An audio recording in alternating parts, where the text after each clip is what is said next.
We are located on the campus of Fayetteville State University, and our signal is carried by WUNC Chapel Hill. Today is the 8th of March, 2018. It's Thursday. It's 10 o'clock in the morning, and your radio hosts today are Clark and Nancy. And we will be reading the news for today's edition of the Fayetteville Observer. Let's begin with your weather for today. Today is Thursday, March 8th already, 2018. And we're going to have a high of just 52 today. Sun and some clouds. Tonight, look out, going down to 29 degrees. Cold with patchy clouds. Friday, high of 54. Mostly sunny and cool with a low of 35. Move to Saturday, we have a warmer. High of 64, a low of 45. Some sun, then turning cloudy.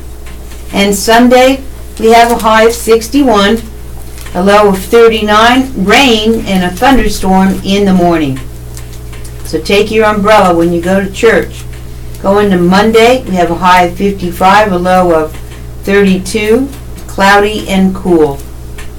Tuesday, high of 52, a low of 30, cool with plenty of sunshine.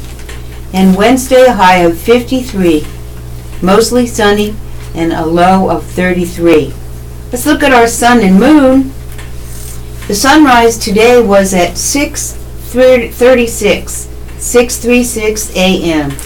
and the sun will set tonight at 6:17 p.m.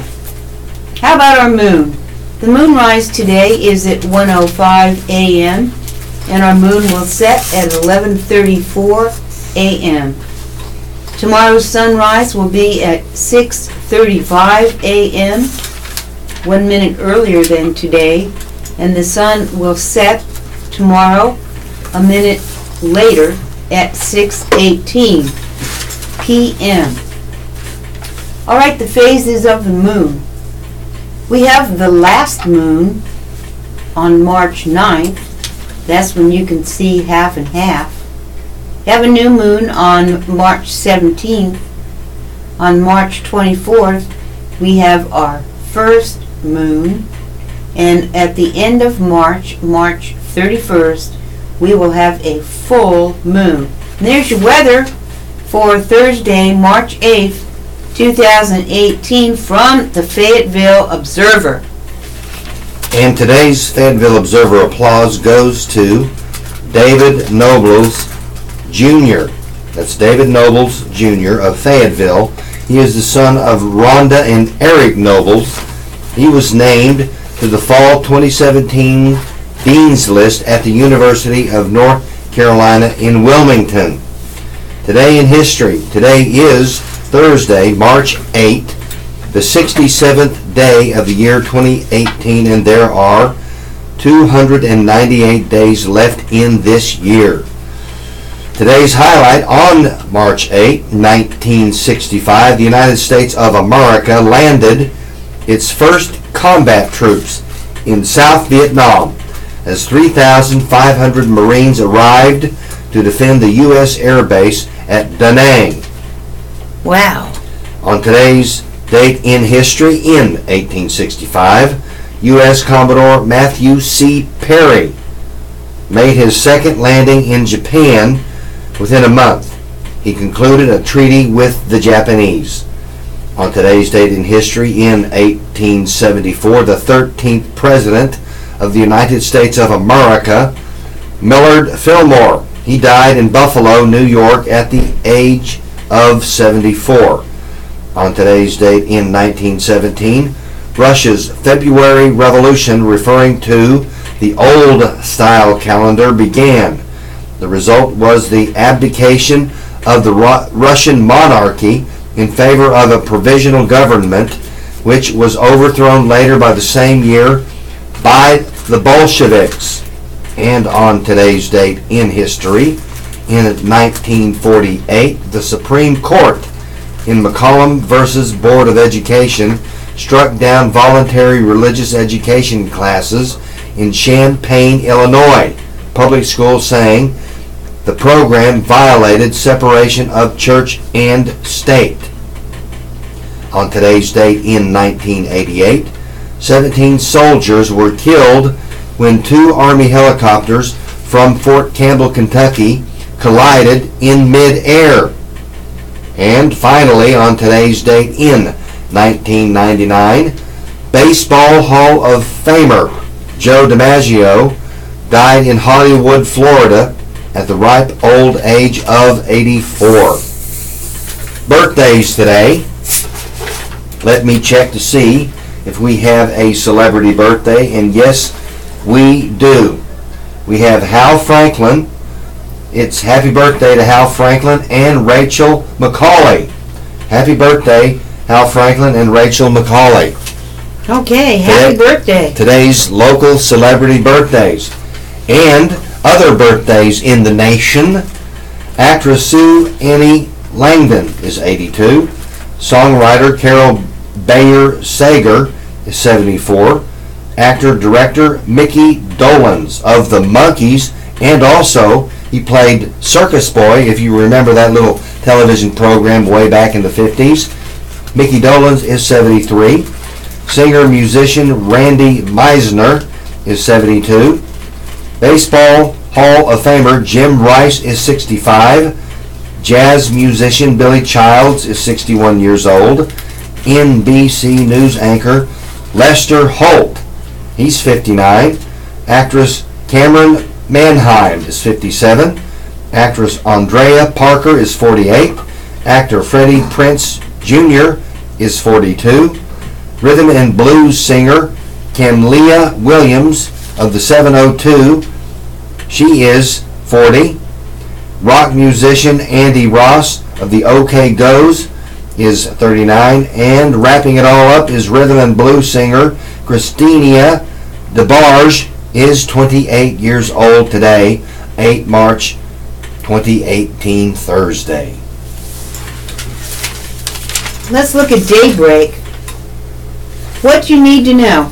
Okay, number 1, we have a community social.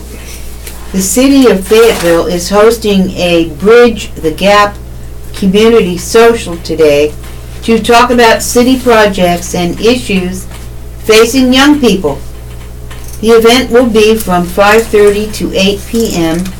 at the E.E. Smith High School Auditorium. It will have activities for youth and give attendees an opportunity to interact with city, county, and state elected officials, as well as local government staff. Activities will include hip-hop yoga, bounce houses, a drum circle, cornhole, and bowling. There will be discussions with young people focusing on issues they face. Food will be provided on a first-come, first-served basis, city officials said in a news release. Number 2, we have a sheriff candidate forum.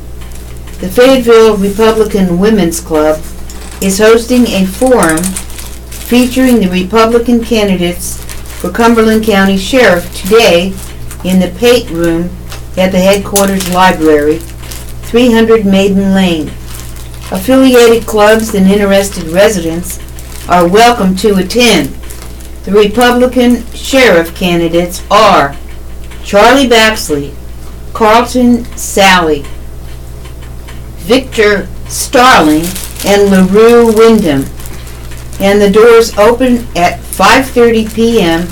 and the forum begins at 6. And number 3, build a better Haymount. The Haymount neighborhood will be transformed into a pedestrian-friendly business center from 1 to 5 p.m. Saturday as part of a Build a Better Block project. Organizers say the project is meant to revitalize the area, test ideas for the future, increase pedestrian safety, engage the community, and boost the economy.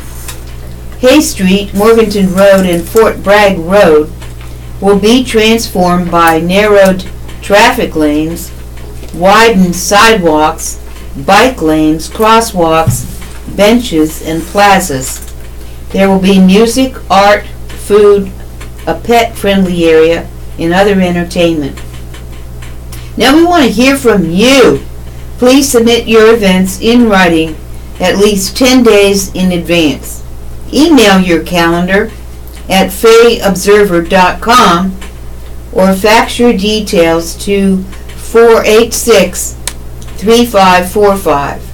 And if you have questions, call 486-3500. And your public safety today in this area.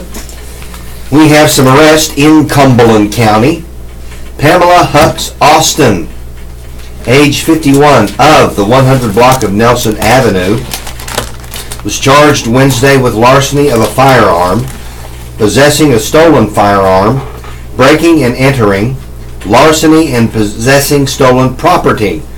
Pamela Hux Austin's bail was set at $25,000. Clarence Dariel Coe, age 38, of the 500 block of Albany Street, was charged Wednesday with 2 counts each of breaking and entering, larceny, and possessing stolen property. Clarence Dariel Coe's bail was set at $30,000.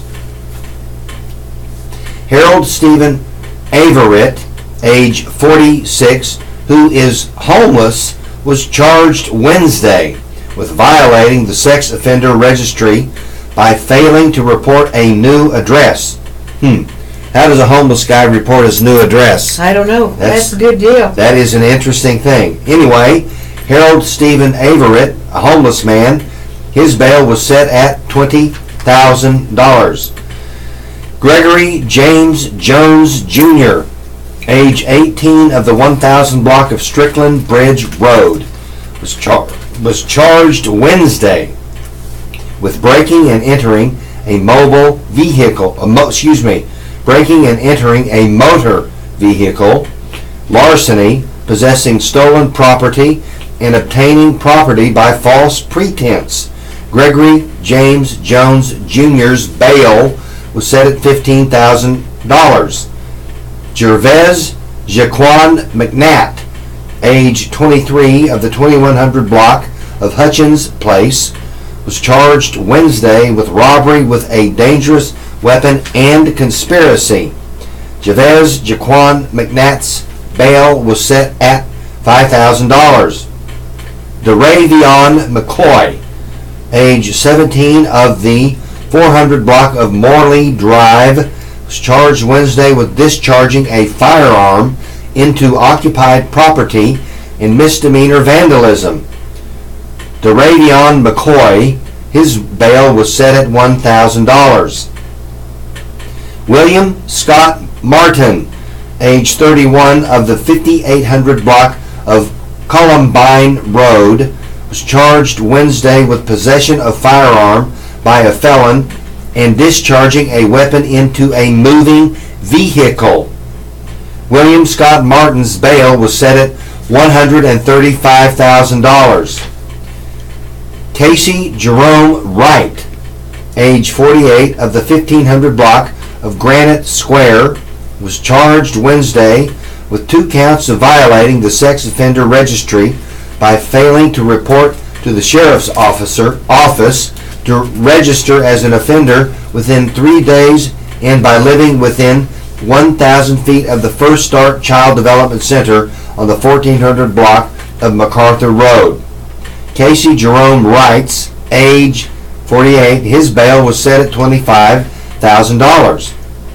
Anthony Wayne Bright, age 50, of the 1800 block of Tyron Drive, was charged Wednesday with larceny of a firearm, misdemeanor communicating threats, and misdemeanor vandalism. Anthony Wayne Bright, his bail was set at $5,500. Michael Bernard Davis, age 23, of the 4000 block of Professional Drive in Hope Mills, was charged Tuesday with embezzlement. Michael Bernard Davis's bail was set at $5,000. And in the break-in department, we have on Law Road on the 200 block It was reported at 10:11 p.m. Tuesday that nothing was missing.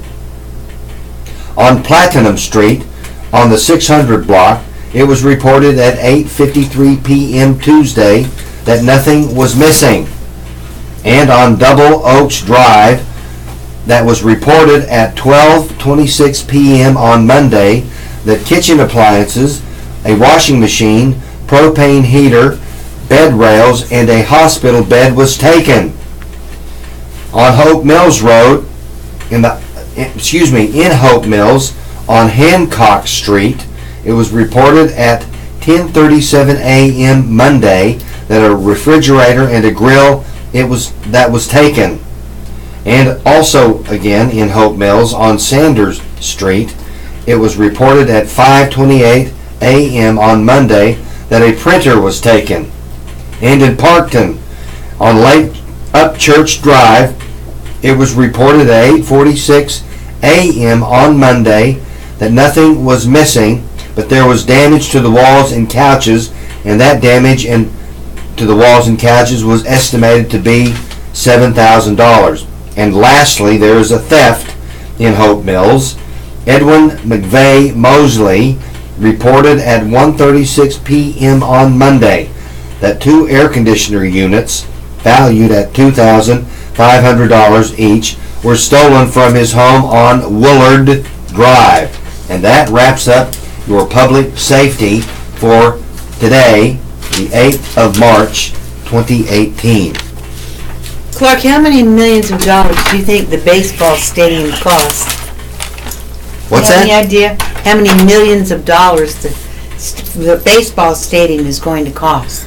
Well, the last count I heard was like $33 million. All right, well, it's even more now. Uh-oh, what made it go up? I'm going to tell you. Okay. The council okays the stadium construction funds. This is by Monica Venatuoli, staff writer. The city council voted 9-1 to approve $300,000 of city funds for baseball stadium construction during a meeting Wednesday night. The money will be used for a number of different items, including masonry, fire protection, electrical, plumbing, and elevator work. It allows us to stay ahead, said Rosalind Henderson, the senior project manager with Barton Malo. City Councilman Tyrone Williams was the only member of council to vote against the funding. He said he had concerns about the baseball stadium cost. The city originally planned to receive the final guaranteed maximum price February 8th, city documents said. The final stadium price release has been delayed until March 19th. The original estimate for the stadium's construction was $33 million. But that could change once all the contracts are finalized. In December of 2016, the city of Fayetteville and the Houston Astros signed a 30-year lease agreement. The contract mandates that the city will build a baseball stadium for Houston Astros Class A Carolina League affiliation by the year 2019. So that's next year. In exchange, the Houston Astros have committed to bringing the minor league affiliate team to Fayetteville for 30 years. City Councilman Bill Crisp said that while he was initially skeptical of the project, the Houston Astros' commitment to Fayetteville has inspired his full support. Let's move forward with this. We are talking jobs, development, Crisp said.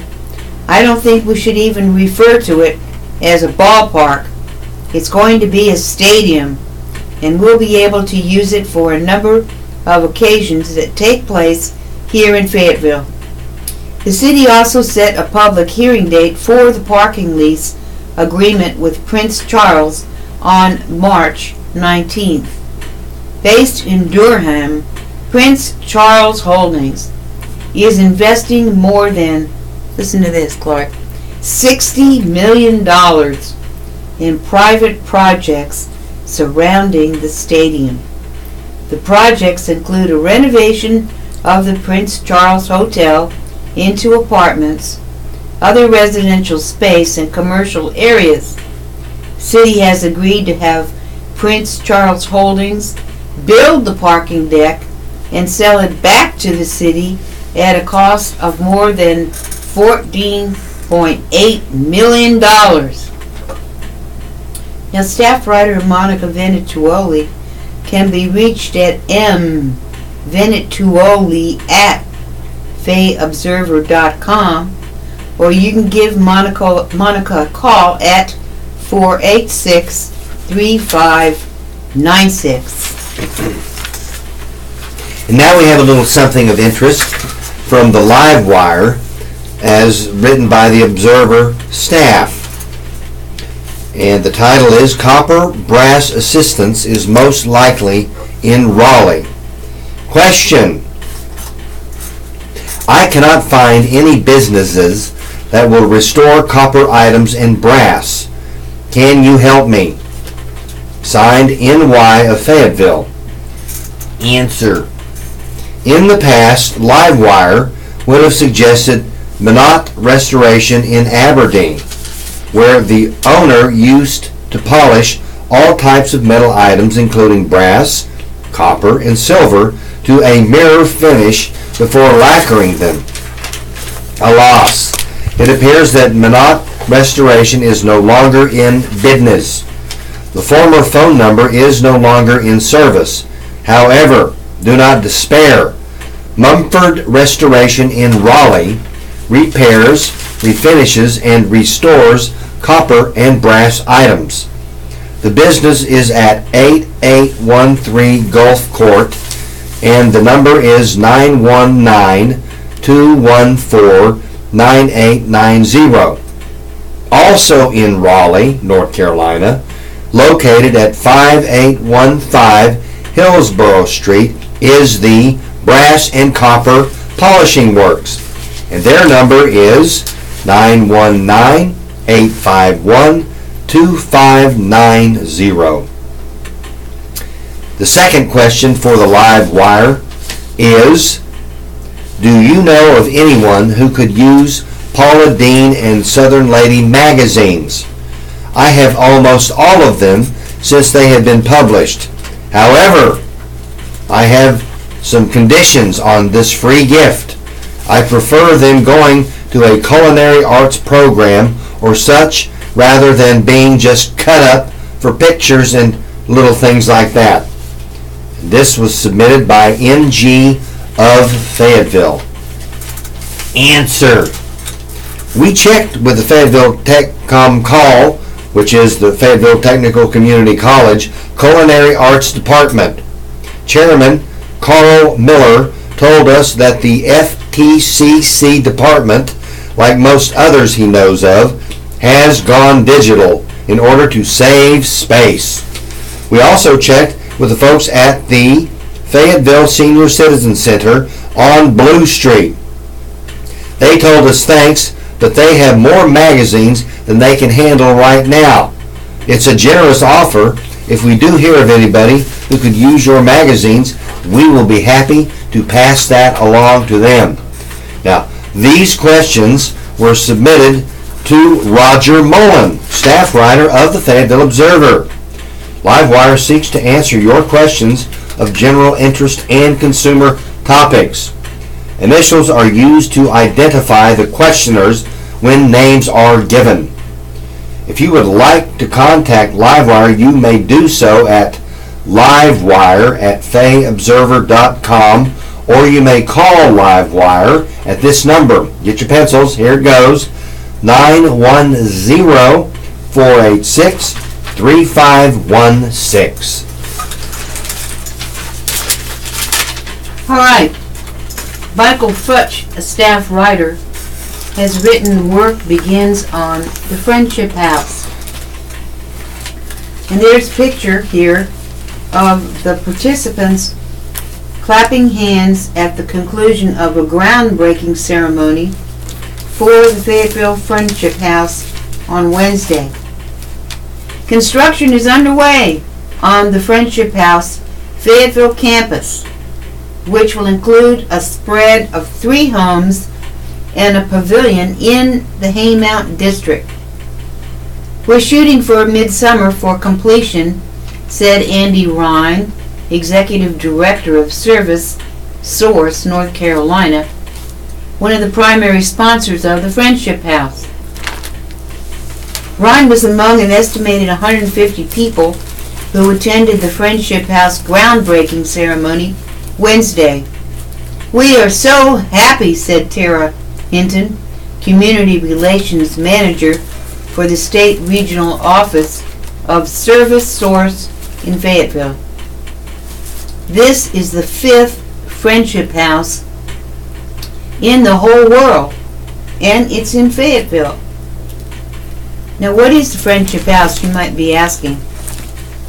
The Friendship House is a unique faith and, in this case, medicine initiative where health care students will share a house with young adults who have intellectual and developmental disabilities. The State Regional Office is a leading resource center for adults who have disabilities, providing vocational training and employment programs. The campus is being established on more than an acre of land straddling Broadfoot and Highland Avenue near Highland Presbyterian Church and the Cape Fear Regional Theater. You know where that is, Clark? Where is it located again? It's over there by the Cape Fear Regional Theater on an acre of land between Broadfoot and Highland Avenue near the Highland Presbyterian Church and the Cape Fear Regional Theater. I think I know where that is. I think I do too. Mm-hmm. The capital campaign for the Friendship House has reached $900,000 from cash and pledge donations. Ryan said after the ceremony the goal is $1.3 million, but officials felt comfortable enough with the fundraising efforts thus far to move forward on the construction. We're about $60,000 away from our goal, Ryan said. That's because multiple vendors and contractors have offered labor, materials, and services in kind, totally roughing $350,000. That lowered the $1.3 million goal to about $950,000. Okay, so Scott and Avery Cameron have been tapped to serve as the advisory directors of the city's Friendship House. The 3 homes will each feature downstairs and upstairs apartments. In each apartment suite, 3 medical students from Campbell University, Methodist University, Fayetteville State University, or Fayetteville Technical Community College will live with 1 friend resident. Friends are young adults, remember, with intellectual and developmental disabilities who are living at home with family support. Altogether, the 3 residences will accommodate 18 medical students for 1 to 2 years and a half dozen residents.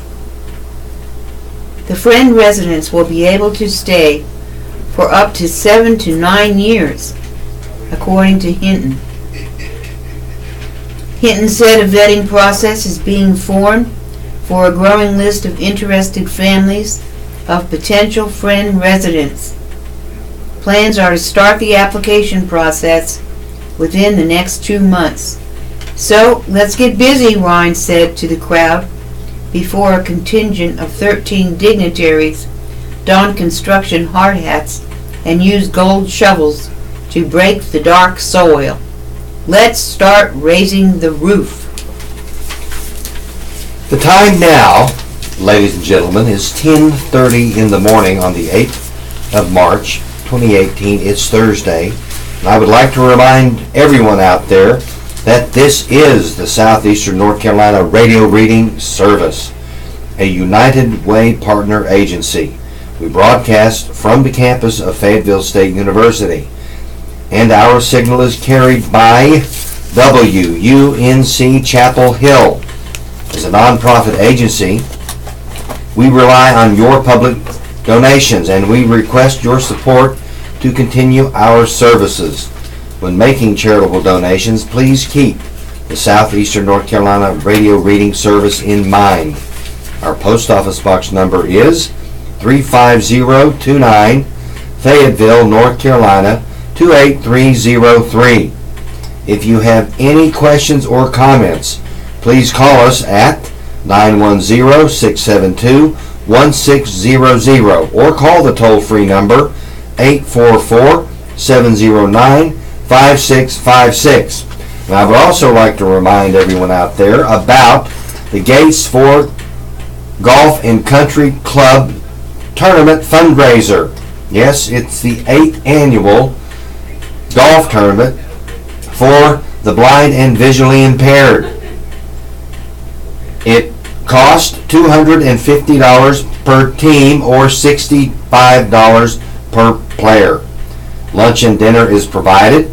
There is a free beverage cart provided, and that whole thing is about a $400 value. There will be a $500 cash prize that goes to the first place team overall, and second place receives a Gates for Golf certificate. And if you make a hole-in-one at the designated hole, if you're playing golf there, you will win a new Chevrolet car. That's right, ladies and gentlemen. You make that hole-in-one at one of the holes, and you'll win that new Chevrolet car. There is also a special ladies division, and it's called the Ladies and Men's Closest to the Pin and Long Drive. This fundraiser tournament is on the 7th of April 2018. That is a Saturday. So pull out your calendars and mark 7 April 2018 for the Gates for Golf and Country Club fundraiser. Registration starts at 11 o'clock. You'll receive a little Panera Bread box lunch. It's kind of an eat and go thing. And you tee off at 12. There will be also a 4 o'clock p.m. dining hour. Hamburgers, hot dogs, and a pasta bar. And the award ceremony. So don't forget, 7 April 2018 on Saturday. And you should be there at least by 11 o'clock to register. And your radio hosts today are Clark and Nancy. And we are proud to serve you today. Alright, now here we have a realistic great thing that happened against evil in the city of Fayetteville. And that is, we have the evil drug gang leader caught, and he gets 35 years. Greg Barnes wrote this article. Friends on the street called Genesis Lee Whithead Jr. Jen, or Juice Man. Fayette police called him priority number 1. Whithead was sentenced this week to 35 years in prison as the head of a violent Bloods gang in Fayetteville that trafficked cocaine and robbed other drug dealers at gunpoint. Robin Pendergraft, criminal chief of the U.S. Attorney's Office in Raleigh, announced the sentence Wednesday at a news conference inside the Fayetteville Police Department. 6 of Whithead's associates also have been sentenced for their roles in the gang, called Addicted to Money, or ATM, which based its operation out of a car wash on Pamela Drive near Murchison Road. Whithead, 28, of Fayetteville, was found guilty in October. Pendergraft said Whithead and his associates engaged in drug trafficking, home invasion robberies, car hijackings, shootings, and financial fraud. Their crimes sometimes involved innocent victims, she said. Twice, Pendergraft said, Whithead and his accomplices poured boiling water on people until they disclosed the location of drugs or money. On one occasion, she said, a taser was used on a woman's genitals. On at least another occasion, she said, Whithead's gang put a plastic trash bag over someone's head until that person lost consciousness. A woman who became a victim of the gang described it as witnessing evil, Pendergraft said. Whithead trafficked in cocaine for nearly 10 years before he was caught by Fayetteville police and the FBI, who formed a joint task force. The task force spent months staking out the car wash and using an informant to buy cocaine from Whithead and his associates. Almost all the cars that left the car wash were not cleaned, Pendergraft said. Pendergraft said Whithead was able to escape punishment for years by obstructing justice and intimidating witnesses. 2009, Whithead was accused of murdering Kenneth Benjamin Underwood at a house on Wilma Street in Fayetteville. A main witness was said to testify against Whithead in 2011 until he claimed he had been drinking the night of the murder and he couldn't identify Whithead as the shooter. The witness later died of a heart attack in jail and Whithead went free.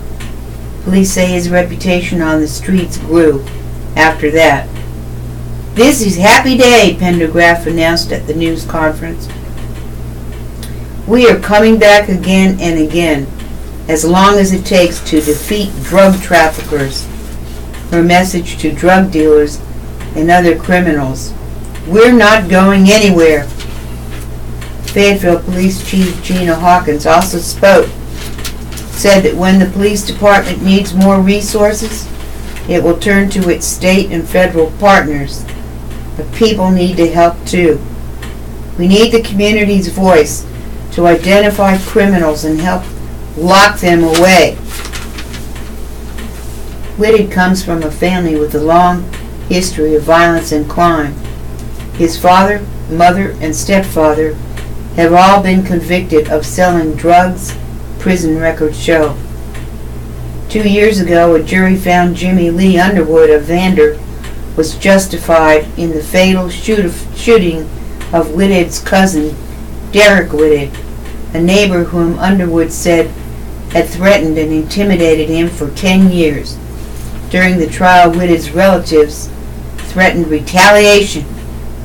Whithead's associates, who have also been sentenced, are Wayne Whithead, Janice Whithead's cousin, drug conspiracy, 2 years, 4 months in prison, 3 years in supervised release. Joel McLaurin, drug conspiracy, 2 years, 1 month in prison, and 3 years supervised released. Perry Sykes, revocation of federal supervised release, 2 years, 6 months in prison, 3 years supervised release.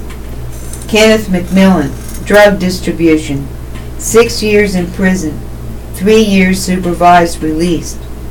Bobby Bailey, armed car hijacking and bank fraud, 12 years in prison, 5 years of supervised release.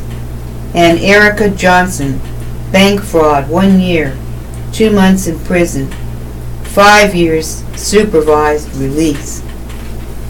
So this was a big bust up of a big gang in Fayetteville this week. Sure is. Is it MS-13?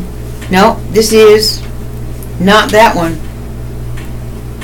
This is Janice Lee Whithead, the Juice Man, Right, and but his gang. So his gang doesn't have a title like MS-13. No, I don't think so. He's just a bad guy with It's a gang. called the ATM Gang. Whoa. addicted to money. Ooh, I can see why, ATM. Yeah. I guess people with a billfold are the ATMs. Here you go. Well, here we have a picture of a crusty old Sarge, and the title of this next article is Proud to be Airborne. And here's Jim Schmidt, an 82nd Airborne Division veteran who served in World War II, Korea, and Vietnam. And he's sitting there at his table, it looks like his living room, in front of the fireplace, in a sweater and one of those hats you always see these veterans wearing that says he is a World War II, Korea, and Vietnam veteran.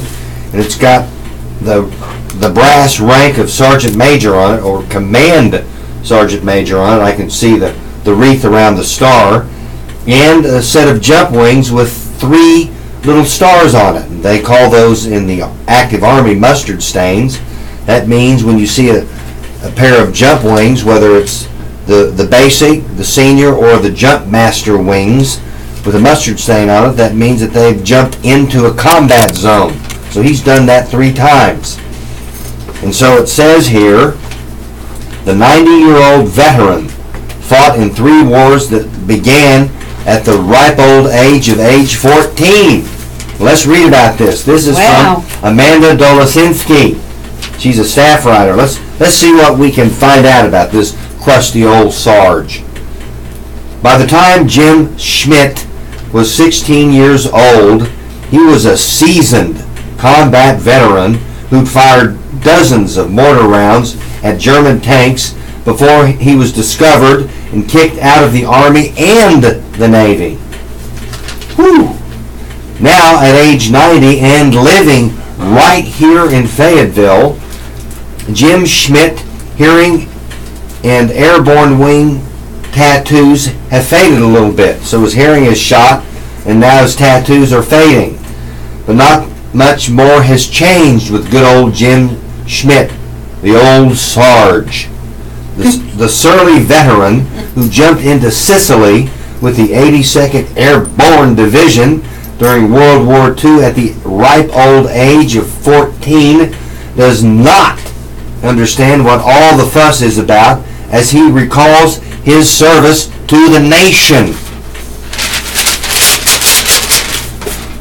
But his grandson, Henry DeHoop, who turns 14 this year, marvels at how his grandfather was jumping into World War II when he was Henry's age.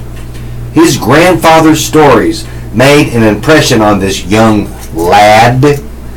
So instead of birthday presents, Henry DeHoop launched a surprise letter writing campaign asking people to share their war memories in letters to his grandfather, Jim Schmidt. I think it's pretty cool to get mail from across the world, said Henry DeHoop, age 14, almost 14, who lives with his family in Alaska, the last frontier.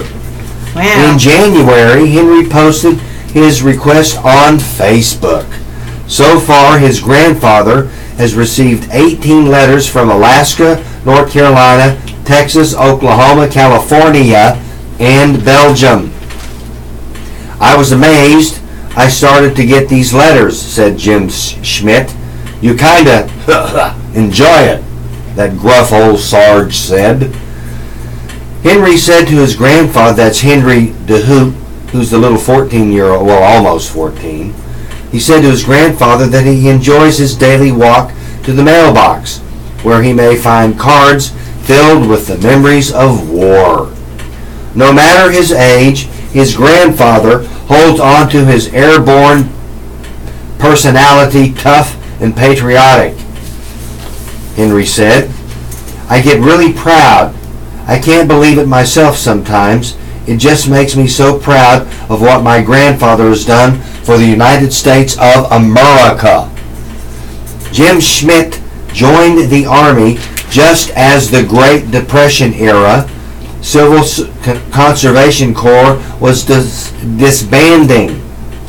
His father had already joined the Army, and Schmidt knew he needed a job to help support the family. That's Jim Schmidt, the guy we're reading about.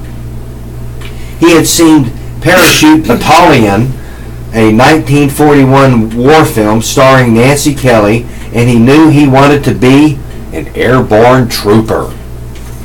At 6 feet tall and 200 pounds, no one questioned the age of this 14-year-old recruit. He must have been eating his vegetables when he was 14, because I can't imagine being 14 at 6 feet tall and 200 pounds. Well, he went through basic training, then jump school at Fort Benning, Georgia. He was taught how to fire mortars. He was assigned to the 82nd Airborne Division, and he was sent to Fort Bragg in 1942. In June of 1943, Jim Schmidt and the other paratroopers of the division's 504th Parachute Infantry Regiment, PIR, 1st Brigade Combat Team, set sail for North Africa. Not long afterwards, Jim Schmidt remembers preparing to jump into Sicily. I noticed there was a lot of shooting going on, said Jim Schmidt, remembering the gunfire just outside of the aircraft. The nighttime jump made it difficult to determine which aircraft were in the sky over Italy. U.S. Navy ships below assumed they were enemy aircraft, he said, and they fired as the American paratroopers were exiting the aircraft. That would be called, receiving fire from friendlies. And they were Italians shooting at them. No, the Italians weren't friendlies, were they? No. No, they weren't. They were part of the Axis powers. At any rate, it was one of the greatest friendly fire tragedies. Oh, he's right. It was one of the greatest friendly fire tragedies of the war, according to historical reports.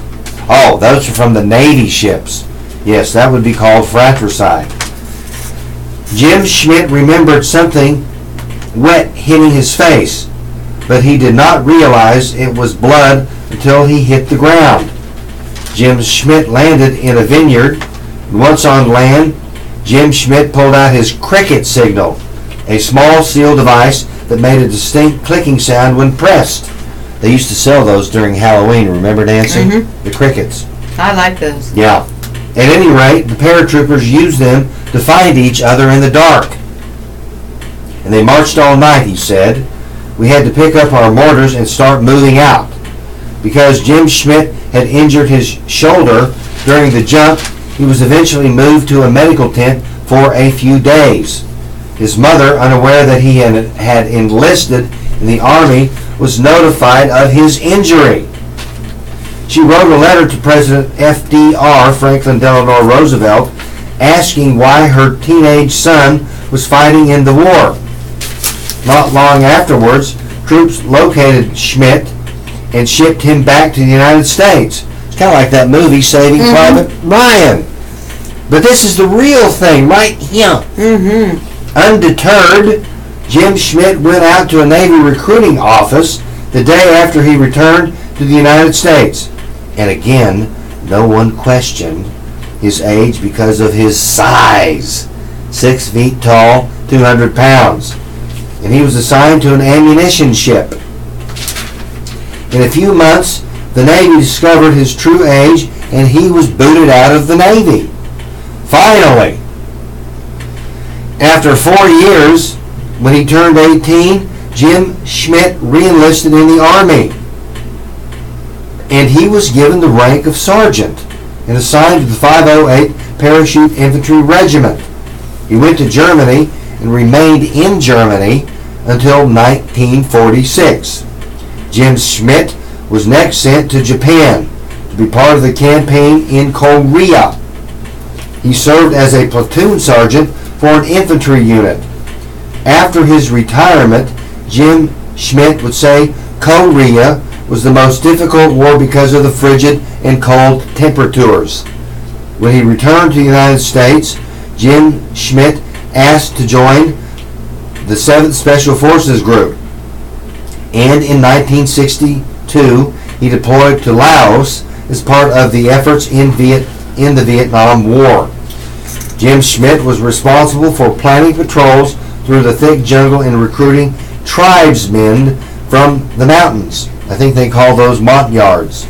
He also advised the indigenous commanders on how to fight a war. On one patrol, his unit was ambushed. The Indige commander lost control, so Jim Schmidt exposed himself to the enemy and threw a hand grenade and destroyed a machine gun nest. He then took control of the patrol. Jim Schmidt was the sergeant major of all the Special Forces A-teams in Vietnam till he was reassigned to 5th Special Forces Group in 1964.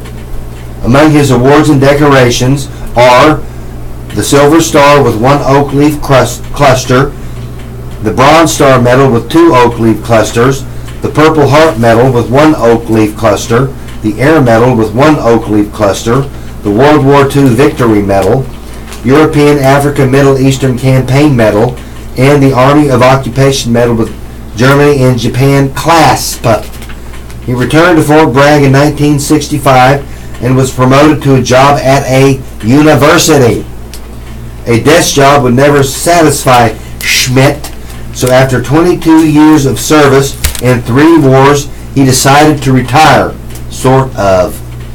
Jim Schmidt began working as a civilian for the Department of State as a Foreign Service officer, which sent him back to Vietnam. He spent 3 years working missions as an air operations officer for the CIA's Air America. It was his responsibility to memorize landing strips so airplanes could get to the isolated infantry troops in the jungles of Vietnam. Wow. He returned to the United States of America in 1969 to focus finally on his family. Jim Schmidt and his wife Peggy have 2 daughters. Yes, it's been an exciting life, said Jim Schmidt, the old sergeant major. During a trip last year, Jim Schmidt, who was 89 years old, toyed with the idea of getting his pilot's license. Wow. If he had his way, he'd still be in uniform with a parachute strapped to his back, jumping from an airplane. Oh yeah, I was proud to be airborne, said Jim Schmidt, because you always know that you are with the best soldiers in the world. But for now, Jim Schmidt strolls to his mailbox, hoping for anything other than bills. He sits back now in his recliner and enjoys reading the war memories that are scribbled to him in the cards he receives that Henry de Gloop, his grandson, gives him. Staff writer Amanda Dola-Sinsky wrote this article, and if you would like to talk to her about this article for more information, you may call her at 910-486-3528. Clark, do you ever remember Woody Durham? He was the voice of the announcement for the games of the Tar Heels all the time when they play. No, I don't remember him. Well, he's called the voice of the Tar Heels, and he died at a young age of 76. When? Just recently. Oh. Wednesday. Yesterday.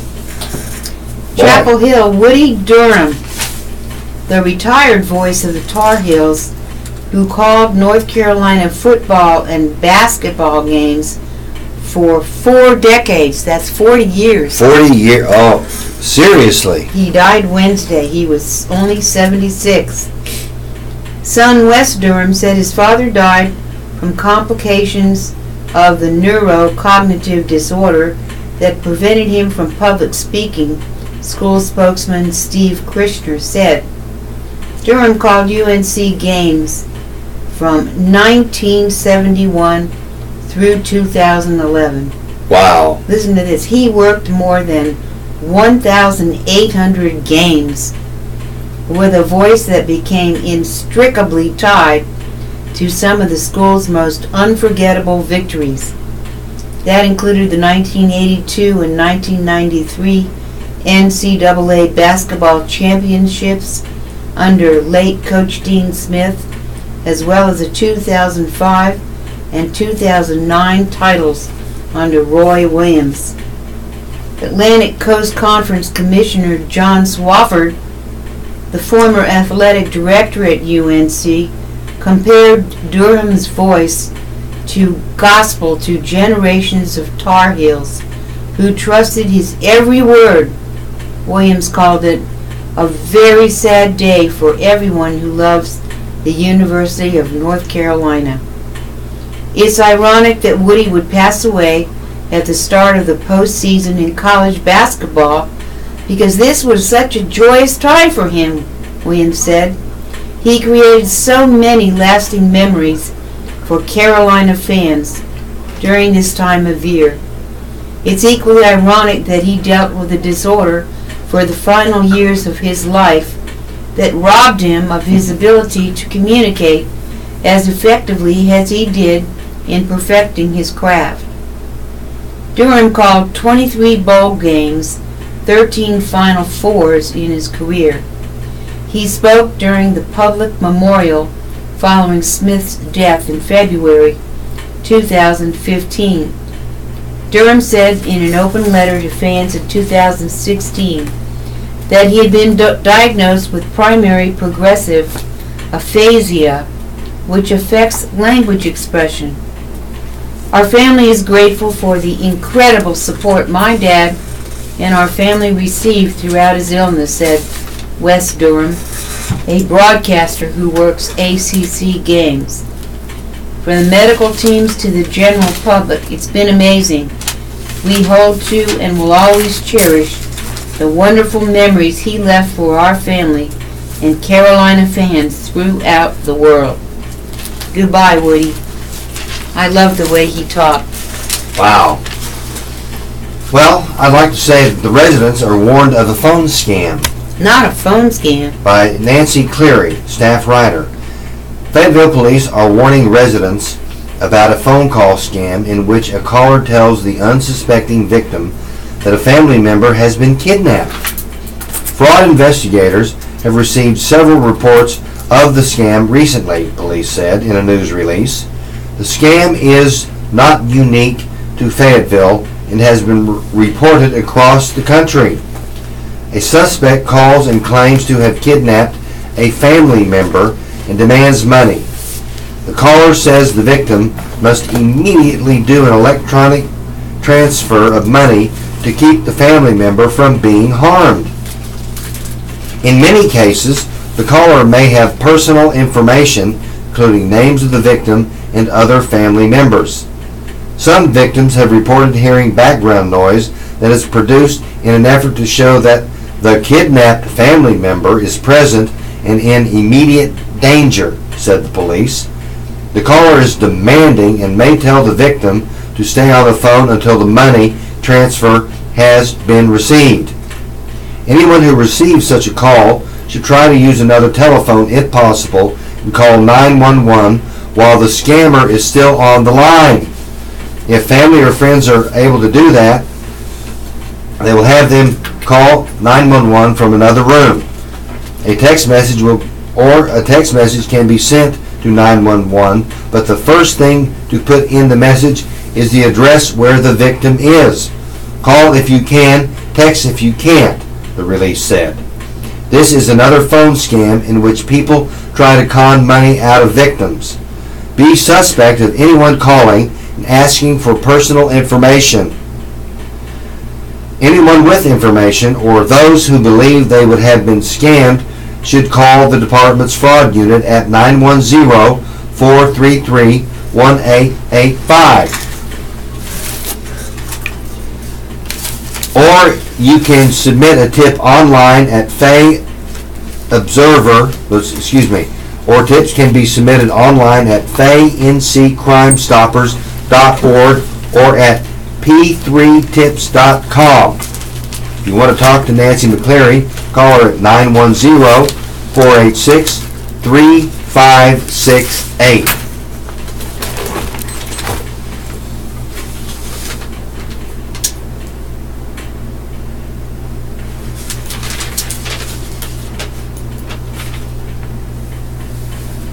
The time now is 11 o'clock in the morning on the 8th of March, 2018. It is Thursday morning. And I would like to remind you that this is the Southeastern North Carolina Radio Reading Service, a United Way partner agency. We broadcast from the campus of Fayetteville State University. And our signal is carried by WUNC Chapel Hill. As a nonprofit agency, we rely on public donations, and we request your support to continue our services. When making charitable donations, please keep the Southeastern North Carolina Radio Reading Service in mind. Our post office box number is 35029, Fayetteville, North Carolina 28303. If you have any questions or comments, please call us at 910-672-1600 or call the toll-free number 844-709-5656. And I would also like to remind everyone that the Gates for Golf and Country Club tournament fundraiser is right around the corner. It's on the 7th of April, 2018. It's on a Saturday, and registration is at 11 o'clock in the morning. Tee-off is 12, and there's a 4 o'clock dining hour that has hamburgers, hot dogs, and a pasta bar, and an award ceremony. This is the 8th annual Gates for Golf and Country Club tournament fundraiser. Costs $250 per team or $65 per player. And again, lunch and dinner is provided. There's a free beverage cart provided, and it is a $400 value for all of those things I just described. There will be a $500 cash prize for the first place team overall, and a second place prize, which is a Gates for Golf certificate. The golf, I believe, last year was to golf for 1 year. And the biggest prize there is if you hit the hole-in-one on a designated hole, you will win a new Chevrolet car. There's also a special ladies division. It's the ladies and men's closest to the pin and long drive competition. So don't forget, that's Saturday, 7 April 2018. Registration starts at 11 o'clock in the morning. Okay, we're going to begin with the obituaries. Following deaths have been reported. Please see upcoming editions of the Fayetteville Observer for complete obituary information. In Cumberland County, Vicki W. Seachrist, age 63, of Fayetteville, Jernigan Warren Funeral Home. Mary Kane Williams, age 95, of Fayetteville, Jernigan Warren Funeral Home. Julius F. Jack Willis, 70, of Fayetteville, Jernigan Warren Funeral Home. Cumberland County, U.S. Army Master Sergeant retired, Harold G. Latham. U.S. Army Master Sergeant retired, Harold Gene Latham, 88, of Fayetteville. Passed away on Thursday, March 1st, 2018 at the Kafir Valley Medical Center. Services are entrusted to Sullivan Highland Funeral Service and Crematory. Christopher Whitley Collier from Wade, age 57, died March 4th at Transitions Life Care Hospice Home in Raleigh following a battle with cancer. Arrangements are entrusted to Cromartie Miller Funeral Home. Margaret A. Pickett from Fayetteville, age 80, passed away Thursday, March 1st at Duke Medical Center in Durham.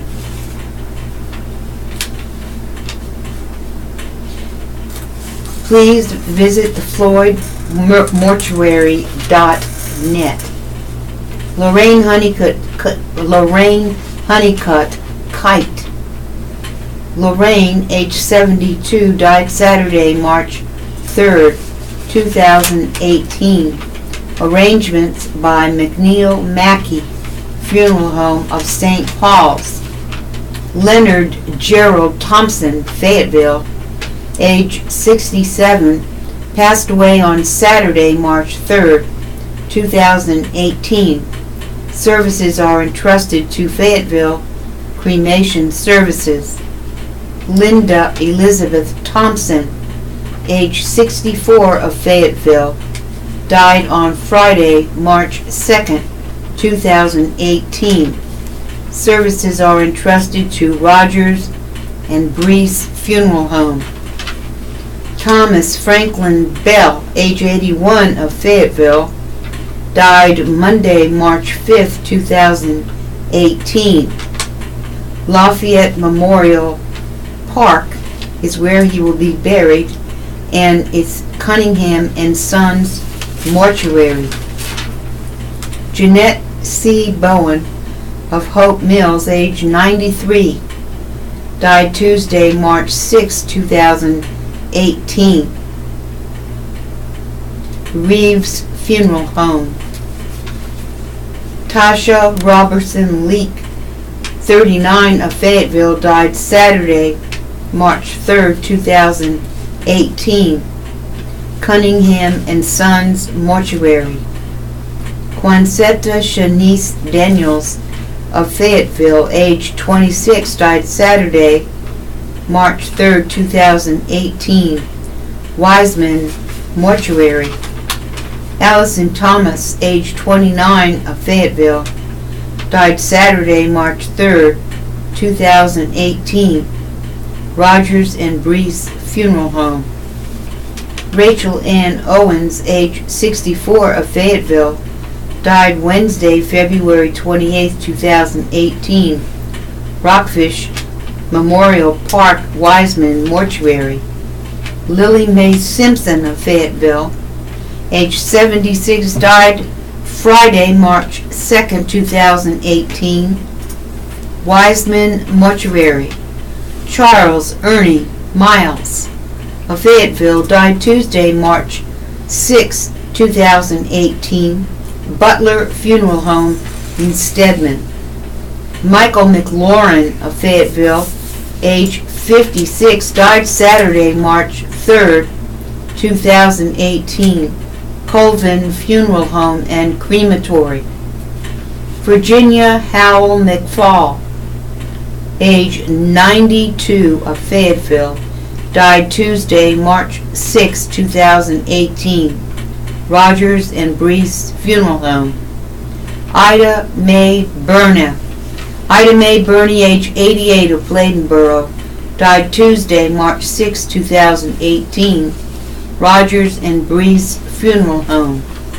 Christine E. Hines, age 81, of Fayetteville, died Tuesday, February 27, 2018. Colvin Funeral Home and Crematory. And obituaries in the region and elsewhere. Joyce Womack Allman, age 95, of West End, died on Monday, 5 March 2018. Funeral services will be held at 1 p.m. on Thursday, 8 March, at the West End Presbyterian Church, with the Reverend Maggie F. Beangard and the Reverend W. Dudley Crawford officiating. Burial will follow in the West End Cemetery, with a reception afterwards at the Crawford Center. The family expresses gratitude to Jennifer Tyner of Aging Outreach Services of Southern Pines, the staffs of Elmcroft and Pinehurst Healthcare and Rehabilitation, and the First Health Hospice for their care and support. Memorial contributions may be made to West End Presbyterian Church, Post Office Box 13, West End, North Carolina 27376, or to Hospice Foundation of First Health, 150 Applecross Road, Pinehurst 28374, or to a favorite charity. Fry and Prickett of Carthage is is in charge of the arrangements for the funeral. Owen T. McNeil, retired First Sergeant Owen T. McNeil, age 71, of the Rose Hill Delway community, died Sunday, 4 March 2018. The funeral will be on Friday at 1 p.m. at the Sampson County Exposition Center located in Clinton. The visitation will be in the Somerville Boykin Mortuary in Garland on Thursday from 2 p.m. to 7 p.m. The burial will be at the Burton Tatum Cemetery. Somerville Boykin Mortuary of Garland has been entrusted with those funeral services. Juanita F. Jacobs of Bolton died Tuesday, 6 March 2018. The funeral will be on Saturday at 3 p.m. at the New Hope Baptist Church. The visitation will be at the Peacock Funeral Home on Friday from 7 p.m. to 9 p.m. And the burial will be at the Red Hill Cemetery. The Peacock Funeral Home has been entrusted with those funeral services. James Connell Robinson, Sr., age 57, of 140 Chowan Court in Rayford, died Monday, 26 February 2018. The memorial will be on Friday at 12:30 p.m. at the chapel. The burial will be at the Sand Hills State Veterans Cemetery located at Fort Bragg. The Herring Funeral Care and Cremations have been entrusted with those funeral services. William Owen Atkins, age 77, of Southern Pines, died Tuesday, 6 March 2018. The funeral will be on Friday at 1 p.m. at the Highland Baptist Church. The visitation will be at the Highland Baptist Church on Friday from noon to 1 p.m. The burial will be at the Highland Baptist Church Cemetery. The Cox Memorial Funeral Home and Crematory in Vass is in charge of those funeral arrangements. Pardon me. Betty J. Lancaster, age 80, of Plant City, Florida, formerly of Hope Mills, died Wednesday, 28 February 2018. The funeral will be on Saturday at 11 a.m. at the Lake Lynn Baptist Church. The visitation will be at the Lake Lynn Baptist Church on Saturday at 10 a.m. to 11 a.m. The burial will be at the Lafayette Memorial Park. Pinecrest Funeral and Cremation Services of Hope Mills has been entrusted with those funeral services. Mrs. Bessie Faircloth Davis, age 68, of 40 Dana Court of Clinton, died Saturday, 4 March 2018. The funeral will be on Saturday at 1 p.m. at the Union Grove Disciples of Church in Clinton. Visitation will be at the Worley Funeral Home on Friday from 1 p.m. to 6 p.m. The burial will be at the Sand Hill Cemetery in Clinton. The Worley Funeral Home of Clinton has been entrusted with the funeral services. Tom Rose, age 79, of Surf City and Fayetteville, died Sunday, 4 March 2018. The memorial will be on Sunday at 3 p.m. at the Rogers Brees Funeral Home Chapel. The visitation will be at the Rogers and Brees Funeral Home on Saturday from 6 p.m. to 8 p.m. The Rogers and Brees Funeral Home has been entrusted with the funeral services. Mr. Roy Wayman, age 70, of 9095 Boykin Bridge Road in Clinton, died Friday, 2 March 2018. The funeral will be on Saturday at 1 p.m. at the Worley Funeral Home Chapel. The visitation will be at the funeral home on Friday from 1 p.m. to 6 p.m. The burial will be at the Sand Hill Cemetery in Clinton. The Worley Funeral Home of Clinton has been entrusted with the funeral services. James Earl Oxidine, age 82, of Roland, died Monday, 5 March 2018. The funeral will be on Friday at 2 p.m. at the Beulah Baptist Church. The visitation will be at the Richard Bowles Funeral Service on Thursday at 6 p.m. to 8 p.m. The burial will be in the Oxidine family cemetery. The Richard Bowles Funeral Service has been entrusted with those funeral arrangements. Wendell Fernie Pate, age 77, of Bladenboro, died Monday, 5 March 2018. The funeral will be on Saturday at 2 p.m. at the Community Baptist Church in Bladenboro. The visitation will be at Bladen's Gaskin Funeral Home on Friday from 6 p.m. to 8 p.m. The burial will be at the Community Baptist Church Cemetery. Bladen Gaskins has been entrusted with the funeral services. Ida M. Butler, age 75, of Bladenboro, died Sunday, 4 March 2018. The funeral will be on Friday at 4 p.m. located at the Center Road Baptist Church in Bladenboro. The visitation will be at the Center Road Baptist Church on Thursday from 6 p.m. to 8 p.m. And the burial will be at the church cemetery. The Bladen Gaskins funeral service has been entrusted with those funeral arrangements.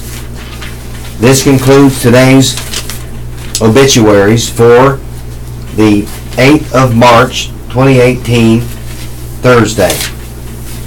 Hey, Billy Graham is here to help us. Billy says, don't allow anger to fester. Question is, Billy Graham, I heard somewhere that the Bible says it's just as wrong to get angry at someone as it is to murder them. Is that true? I hope not, because I admit I get angry fairly easily. By KWS. You may be thinking of Jesus' words in the Sermon on the Mount, in which he warned us about the dangers of anger.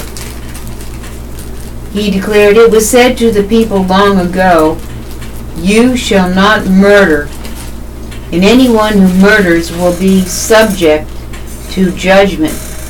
But I tell you that anyone who is angry with a brother or sister will be subject to judgment." From the book of Matthew chapter 5, verses 21 to 22. Why does the Bible take anger so seriously? One reason is because of what it makes us do to others. People never got angry what would happen to our murder rate. How many other crimes are committed because of anger? The list is almost endless because anger is at the root of so many other sins. No wonder the Bible says, "Do not let the sun go down while you are still angry." From the book of Ephesians, chapter 4, verse 26. But the Bible also takes anger seriously because of what it does to us and to our own hearts and minds. Like a deadly poison, anger eats away at our souls and turns us into bitter, unhappy people. No one likes to be around an angry person, which often makes them even angrier. Don't let anger take root in your soul. Instead, turn to Jesus Christ and open your heart and life to Him. God loves you, and your life will never be the same once you realize this amazing truth. By a simple prayer of faith, invite Christ into your life today and ask Him to fill you with love and compassion instead of anger and hate. Now, readers, you can write to the Reverend Billy Graham at the Billy Graham Evangelistic Association, 1 Billy Graham Parkway, Charlotte, North Carolina, 28201. Or give Billy a call at 877-2-Graham. And the website for the Billy Graham Evangelistic Association is at billygraham.org.Tribune Media Services. It's that time again. It's Dear Abby time. And a newlywed wife rejects the idea of welcoming a second wife. Oh, no. Dear Abby, I have been married for 7 months, and my husband wants a second wife, something I do not agree with. He says he likes helping people, and he has decided he wants a former lover to be part of our marriage. Unfortunately, she is more than willing to sleep with him. Now he's talking about helping her move, even though he knows I am against having him doing anything to do with her and what she would like to do. She says she's going to tell her daughter he is her boyfriend and not let her know that he is married. She wants to be my friend, but I want nothing to do with this woman. I sold my house, so I have nowhere to go. My husband refuses to go to marriage counseling because he says I am the problem. I am just about ready to cut my losses and move on. What do you think? Signed, ready to move on and married for only 7 months. Dear, ready to move on and only married for 7 months. You and your husband are already living on separate planets as far as your values are concerned. Unless you are willing to have an open marriage and another woman sharing your husband, I think it's time for you to talk to a lawyer.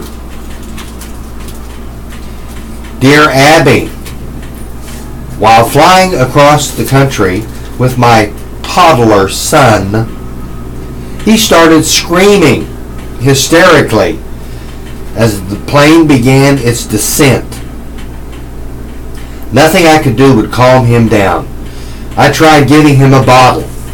I tried giving him a knuckle to suck on. I tried giving him a pacifier and even giving him the corner of my shirt, but he continued to scream and howl. And all of a sudden, a hand holding a lollipop appeared in the space between our seats, and with it came a very soft voice that said, "It's the change in air pressure. Try this."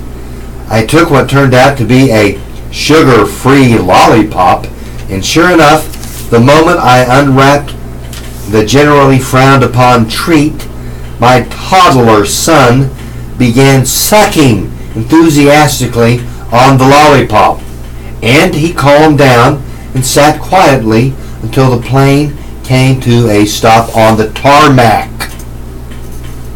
Ever since then, I travel with sugar-free lollipops in my purse in the event a child near me is undone by the change in cabin pressure during the descent to land. Some parents are skeptical at first, but when I use the tone and the words once spoken to me, they usually accept the lollipop treat and calm their child and sigh in relief. I encourage parents of children old enough to handle a lollipop to do the same, just in case there is no lollipop angel on the flight. Signed, a tip from Up High. Dear Tip from Up High, Perhaps airlines should stock an emergency supply of sugar-free lollipops on their planes for parents in that situation. It would be easier than handing out earplugs and tranquilizers to all the other passengers on that flight. And finally, the last question for Abby. Dear Abby, my niece died last week from a fentanyl overdose. She was only 43 years old. My brother lives out of town, so I offered to retrieve my niece's belongings. While going through them, I found a crack pipe and syringes. Should I tell my brother or keep that knowledge to myself? Signed, Keeping It to Myself. Dear Keeping It to Myself, please accept my sympathy for the loss of your family has suffered. But I think you should tell your brother. He is already aware that his daughter had a serious drug problem. If you are afraid the news will add to his pain, don't be. Disclosure could help him realize the scope of her addiction at the age of 43.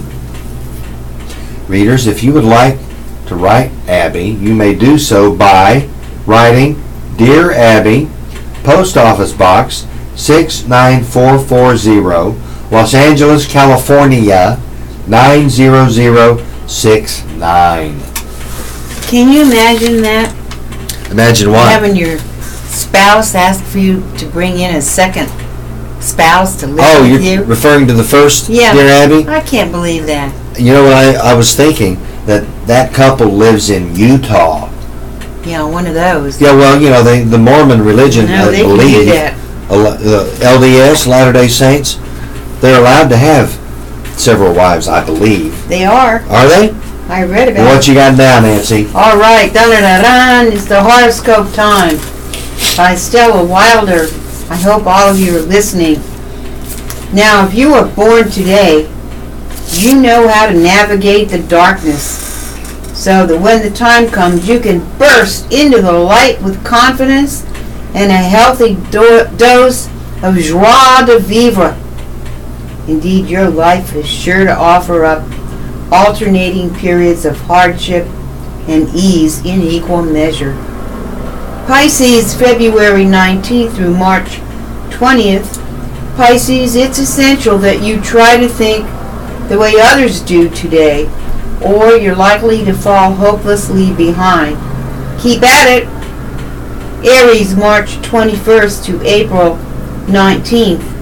Aries, you mustn't make it harder than usual for another to help you. A commitment can be made, but Aries, you must know just what you're getting into. Taurus, April 20th to May 20th. Taurus, others may only be pretending, but you can offer up the real thing and be recognized for being more than just a pretty face. Gemini, May 21st to June 20th. Gemini, there is something for you to learn today. No matter how much you think you already know, you'll be heading down a new path in short order. Cancer, come on Cancer, step up to the plate. June 21st to July 22nd. Check in, Cancer, with the experts to find out just what is going on with you, inside and out. Your emotional currents are shifting. Leo, July 23rd through August 22nd. Leo, you're waiting for someone to say the magic words, whatever you want. It's not likely, Leo, to happen today, but you must be ready for it when it does. Virgo, August 23rd through September 22nd. Virgo, the more in touch with your feelings you are at this time, the more you can understand the feelings of those around you. Libra, September 23rd through October 22nd. Libra, you may be mistaking a commitment with something like a job that you can leave whenever you choose. Libra, it's not like that at all. Scorpio, October 23rd to November 21st. Scorpio, you are asked to do something that might introduce you to an unfamiliar but certain peril. Scorpio, this is worth avoiding at all costs. Sagittarius, November 22nd to December 21st. Okay, Saggy, you will have reason to celebrate come day's end, and it's likely you'll have others to celebrate with. Capricorn, December 22nd through January 19th. Cappy, what you do entirely yourself today is likely to become something that others remember for quite some time. Don't keep it a secret, Cappy. And last, Aquarius, January 20th to February 18th. Aquarius, what goes around comes around. So you must be sure that you're treating others with the respect that you deserve at all times. Alright, and there's a horoscope. Bye, Wiley. And now, ladies and gentlemen, it's that time again to tell you that this is the Southeastern North Carolina Radio Reading Service.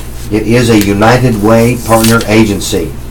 We broadcast from the campus of Fayetteville State University, and our signal is carried by WUNC Chapel Hill.